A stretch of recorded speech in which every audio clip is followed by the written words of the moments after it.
James Turner for the untouchable true school sports. Let's go, baby. Bow! Be careful what you wish for because it can become a reality. Yeah. The untouchable true school sports empire. And y'all know the rest, man. Now listen, I'm here just chilling in the camp house, ready for another day of training with Angelo and the rest of the team as we prepare for Tomohi Kameda, May 24th. But listen, while I'm sitting here, these boxing videos still got to get done, and get done they will. So I wanted to talk about just a little bit about Erickson Lubin because he had his fight with Adriel Holmes. I was on the plane on the way here to Japan, so I didn't get a chance to watch it live. I did watch the replay. You know, not the most exciting fight, lackluster. You know, Adriel Holmes did a lot of wolfing going into the fight, but I don't think he really, in his heart of hearts, and judge by how he fought, I don't think he really believes he could win the fight. And he fought like it, right? So respect to him for stepping in the ring. But, you know, Erickson Lubin showed that he was on a higher level than him, and he did what he needed to do. And eventually, it took him a little bit of time, but he got him out of there, and that's all we could ask for from him. So Lubin wins the fight, and, you know, after the fight, Erickson Lubin starts shooting off at the mouth, and he calls out the IBF champion, the very little talked about, but highly regarded and very avoided IBF champion at 154, and that is none other than Bakharm Murtazaliev, right? Now, there really hasn't been too many guys calling out Bakharm. The only guy that I know that was of any relevance at 154 that's called him out was Charles Conwell. But then Charles Conwell called him out, and Charles Conwell lost. So I don't know if Charles Conwell will get that fight, or if he can't get that fight because he just lost. He got to rebuild probably, right? So Lubin, he gets back in the win. He gets another win. And, you know, Lubin's a funny one, man. Lubin's an interesting fighter to me because, you know, he's from Central Florida, you know, Orlando area.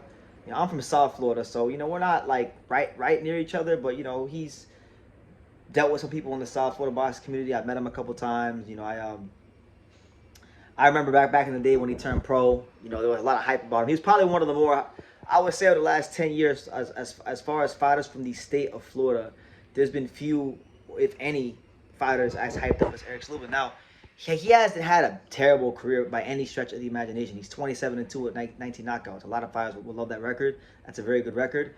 He's challenged for the world title 2 times, with his only 2 losses coming in stoppage victories to Jermell Charlo, which he took probably a little too early in his career and got caught with a good shot, and then Sebastian Fundora, which was an all-out war, and, you know, he almost won that fight, but you know, he just couldn't get over the hump in that fight. But, you know, he's still seeking that illustrious first world title. I think, you know, if you were to make a list right now in boxing of the best active fighters in boxing who have yet to win a world title, Lubin will be towards the top of that list. So I say all that, and I set the stage to say that I think Erickson Lubin versus Bakharm Murtazaliev is an amazing fight. I think their styles would mesh very, very well. And I think this is a fight that Bakharm better take, because Bakharm has been complaining about how big names don't want to fight him. He even tried he was even big timing Charles Conwell before Conwell lost, when he was calling him out. So look, Lubin is a name. People know him. He's got good backing from the fine folks at Pro Box. You know, and he's the highest ranked fighter in the IBF. If I'm not mistaken, this might even have been an IBF eliminator fight with him and Adriel Holmes. So he might even be his mandatory, but don't quote me on that because I don't know for sure. But he's the highest ranked contender. So he needs to take that fight, because Lubin would give Bakharm a chance to gain more credibility in the 154 division and just for his career in general. As for the fight, when I break it down stylistically, Bakharm has more of that like heavy-handed physical strength, kind of like a lot of the Eastern European fighters do. Lubin, he's got more speed. He's got more, I would just say speed. He's got like a kind of like that incendiary power where, you know, the speed is your power. And I think when you get a guy that's heavy-handed, who's aggressive, versus a guy who can counterpunch and has really fast hands, I think you get for a really exciting fight. And I think when you look at both these guys and you evaluate where they could be right now psychologically, you know, Bakharm may have won a title, but he's not being treated like a champion, you know? So when you get a guy who has gotten the accolade of being a world champion, but he's not getting that critical acclaim, or if he's not getting the opportunities that should come with being a champion, that can create a lot of not just bitterness, but I guess determination. You know, the willingness to go in there and fight to the even beyond the best of your abilities, right? So I would expect a hungry Bakharm if they fight. And Lubin has been at this level for so long. He's been in big fights, but he just hasn't been able to quite get over that hump in the big fights that have mattered. So now you look at Lubin, he's only 29. The funny thing about Lubin, he's only 29, but it feels like he's so much older because he turned pro very, very young. For those of you who may not remember, Lubin turned pro in 2013. So we're talking about he's been pro for 12 years. Yeah, he turned pro in 2013. He's been pro for 12 years. He turned pro under the Mike Tyson Productions banner, which, you know, he was supposed to be one of the Mike Tyson Productions banner's biggest fighters, and that was also ran by now Gary Jonas back then.